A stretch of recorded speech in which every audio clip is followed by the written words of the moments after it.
Here is the Prime Minister of Australia, the Right Honourable R.G. Menzies. Fellow Australians, it is my melancholy duty to inform you officially that in consequence of a persistence by Germany in her invasion of Poland, Great Britain has declared war upon her, and that as a result, Australia is also at war. No harder task can fall to the lot of a democratic leader than to make such an announcement. Great Britain and France, with the cooperation of the British dominions, have struggled to avoid this tragedy. They have, as I firmly believe, been patient. They have kept the door of negotiation open. They have given no cause for aggression. But in the result, their efforts have failed, and we are therefore, as a great family of nations, involved in a struggle which we must at all costs win, and which we believe in our hearts we will win. What I want to do tonight is just to put before you honestly and as clearly as I can a short account of how this crisis has developed. The history of recent months in Europe has been an eventful one.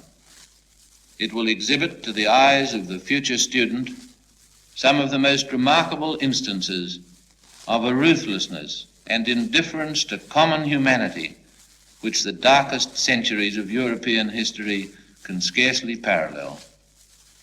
Moreover, it will, I believe, demonstrate that the leader of Germany has for a long time steadily pursued a policy which was deliberately designed to produce either war or a subjugation of one non-German country after another by the threat of war. We all have vivid recollections of September of last year.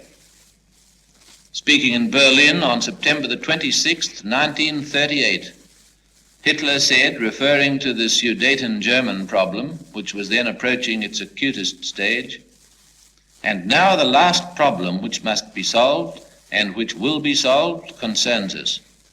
It is the last territorial claim which I have to make in Europe."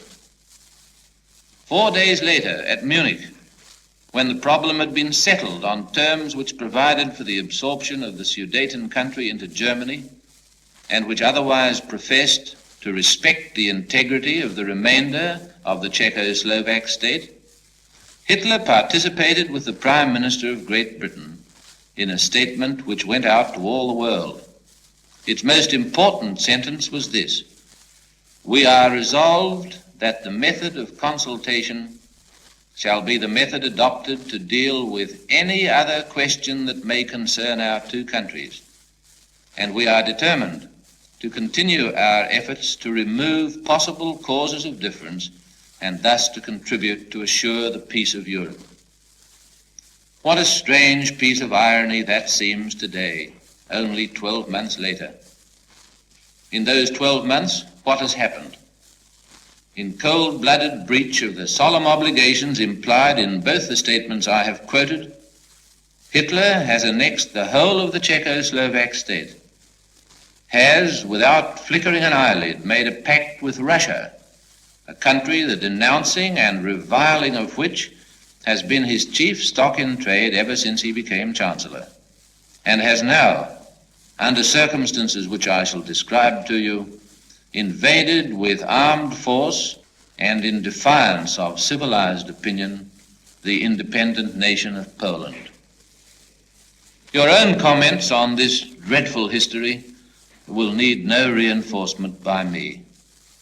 All I need say is that whatever the inflamed ambitions of Führer may be, he will undoubtedly learn, as other great enemies of freedom have learned before, that no empire, no dominion can be soundly established upon a basis of broken promises or dishonored agreements.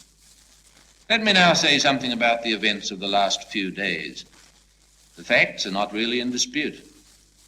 They are, for the most part, contained in documents which are now a matter of record. On Friday, August the 25th, that is, 9 days ago, Hitler asked the British ambassador to call on him and had a long interview with him. Hitler said that he wished to make a move towards England as decisive as his recent Russian move, but that first the problem of Danzig and the corridor must be solved.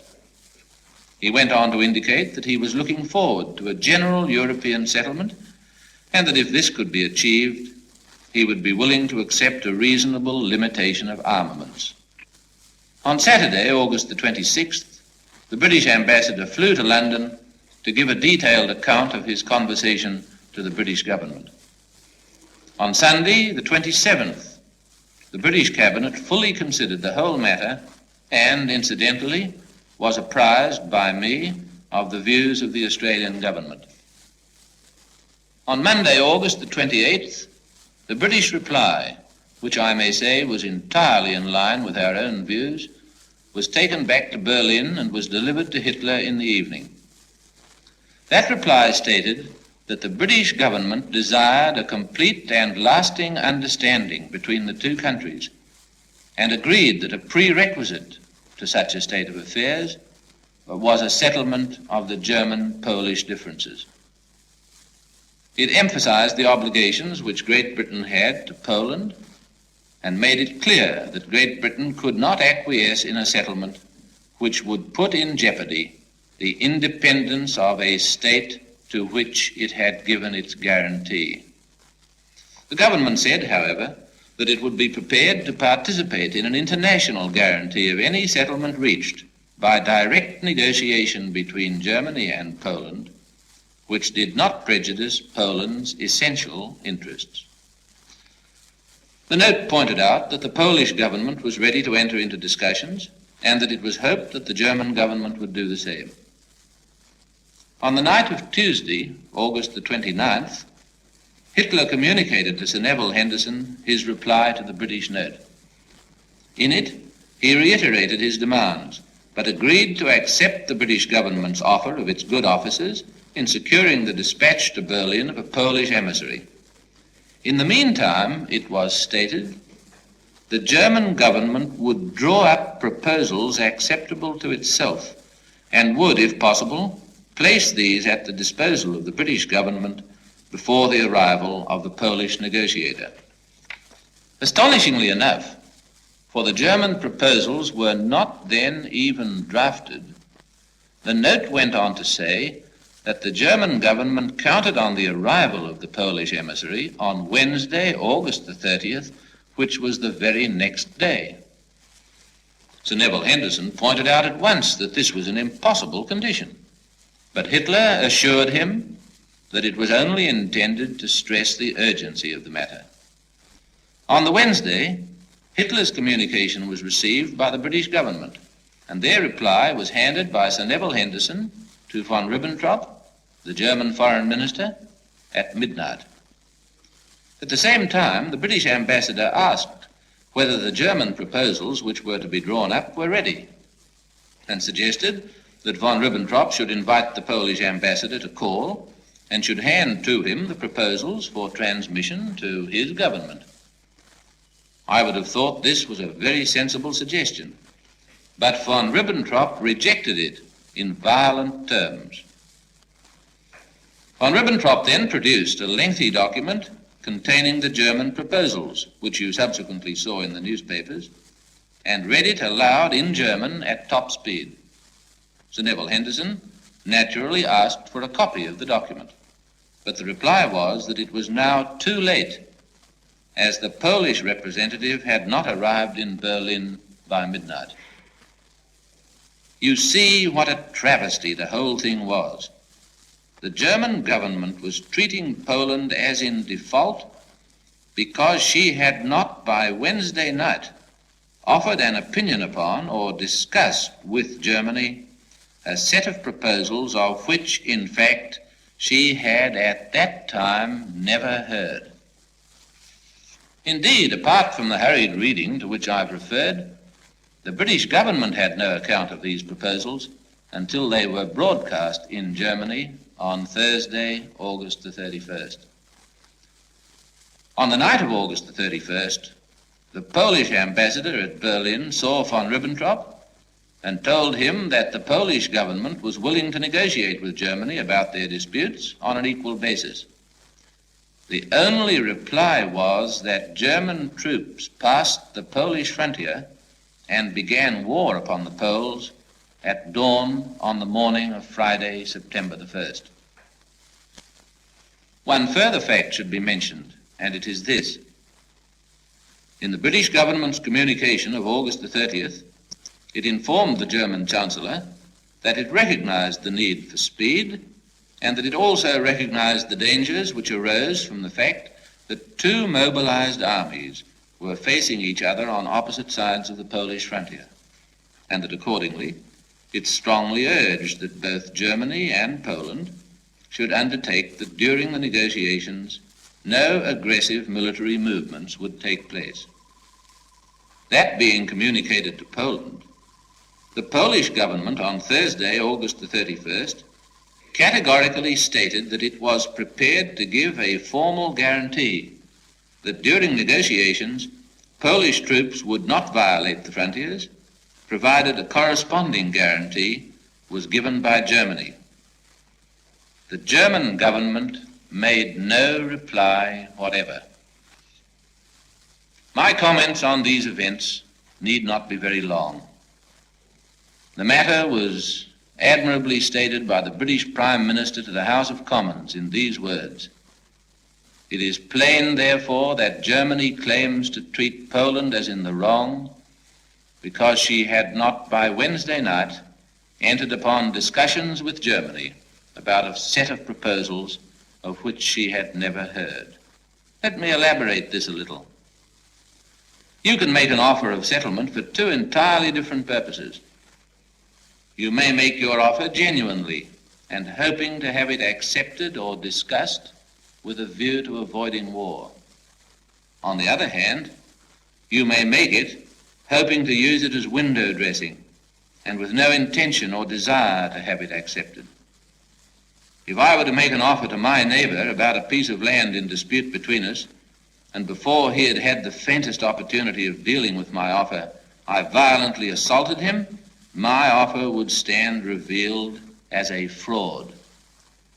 If Germany had really desired a peaceful settlement of questions relating to Danzig and the corridor, she would have taken every step to see that her proposals were adequately considered by Poland and that there was proper opportunity for discussion. In other words, if Germany had wanted peace, does anybody believe that there would today be fighting on the Polish frontier or that Europe would be plunged into war? Who wanted war? Poland? Great Britain? France? A review of all these circumstances makes it clear that the German Chancellor has, throughout this week of tension, been set upon war, and that the publication of his proposals for settlement was designed merely as a bid for world opinion before he set his armies on the move. We have, of course, been deluged with propaganda from Berlin. We have been told harrowing stories of the oppression of Germans. We have been told that Poland invaded Germany. We have even been told, somewhat contradictorily, that Germany was forced to invade Poland in order to defend herself against aggression. The technique of German propaganda, of carefully fomented agitations in neighboring countries, the constant talk of persecution and injustice, these are all nauseatingly familiar to us. We made the acquaintance of all of them during the dispute over Czechoslovakia. And we may well ask what has become of the Czech minority and the Slovak minority since the forced absorption of their country into the German state. It is plain, indeed it is brutally plain, that the Hitler ambition has been not, as he once said, to unite the German peoples under one rule, but to bring under that rule as many European countries, even of alien race, as can be subdued by force. If such a policy were allowed to go unchecked, there could be no security in Europe, and there could be no just peace for the world. A halt has been called. Force has had to be resorted to check the march of force. Honest dealing, the peaceful adjustment of differences, the rights of independent peoples to live their own lives, the honoring of international obligations and promises, all these things are at stake. There never was any doubt as to where Great Britain stood in relation to them. There can be no doubt that where Great Britain stands, there stand the people of the entire British world. Bitter as we all feel at this wanton crime, this is not a moment for rhetoric. Prompt as the action of many thousands must be, it is for the rest a moment for quiet thinking, for that calm fortitude which rests not upon the beating of drums, but upon the unconquerable spirit of man created by God in his own image. What may be before us, we do not know, nor how long the journey. But this we do know, that truth is our companion on that journey, that truth is with us in the battle, and that truth must win. Before I end, may I say this to you. In the bitter months that are to come, calmness, resoluteness, confidence, and hard work will be required as never before. This war will involve not only soldiers and sailors and airmen, but supplies, foodstuffs, money. Our staying power, and particularly the staying power of the mother country, will be best assisted by keeping our production going, by continuing our avocations and our business as freely as we can, by maintaining employment and with it our strength. I know that in spite of the emotions we are all feeling, you will show that Australia is ready to see it through. May God in his mercy and compassion grant that the world may soon be delivered from this agony.